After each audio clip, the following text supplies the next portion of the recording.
Hi, good afternoon, everyone. I am here today with Secretary of State Frank LaRose, and this is an important day because a few hours are left, but this is the final day to register for the primary, right? It's also National Drink Wine Day, but more importantly than all of that, celebrate registering. More important than that, it's the constitutionally required date what Article 5 of the Ohio Constitution says is you have to be registered 30 days before the election. Our election for the primary is on March 17th.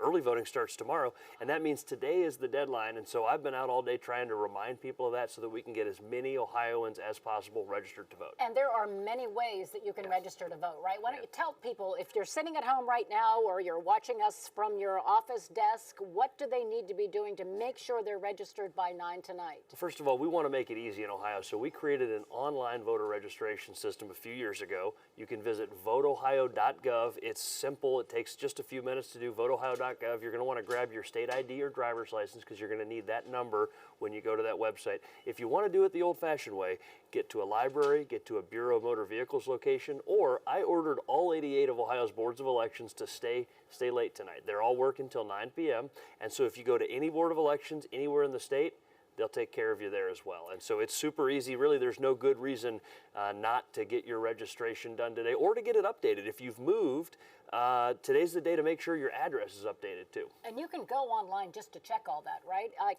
I know that I'm registered. I voted in the most recent elections, but if I want to check and make sure everything's up to date, I can go online and do that? I see people all the time, and my first question is, are you registered to vote? And if somebody says, I think I'm registered to vote, I say, stop right there, go to voteohio.gov and make sure. If you can't remember the last time you voted, or if you're not sure, go to voteohio.gov. You can type in your first and last name, check your registration. If it's out of date, if it's got an old address on it, or if you're not registered, you can fix it right then and there. Ohio has about 7.7 million registered voters. I want to see that number over 8 million by the time we have election this November, and I'm trying to keep Ohioans informed of the fact that it's easy to get registered. Your office also is in charge of culling names from the rolls, from the voter rolls, if they have moved out of state or if they have not voted in a certain amount of time.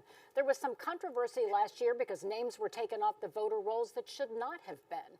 How are you making sure that doesn't happen again? Small correction there. Names were slated for removal, and we caught it before the boards actually did it. Remember, this is a process that's run at each different board of elections. And so what I did, and this is the first time this has ever been done, is I said, let's get ahead of this and let's tell the boards of elections that they need to submit the list a couple months in advance. Under previous, both Republican and Democratic secretaries of state, they followed the law that's been in place for 20 plus years. And on a certain date, they would just tell the boards, you have to delete these abandoned registrations that have had no activity for 6 years and that haven't responded to the multiple mailings.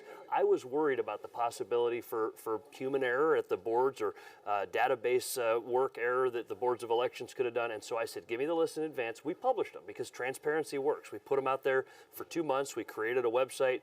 We invited groups like the League of Women Voters and the NAACP and clergy groups and journalists and everything to take a look, and we found errors.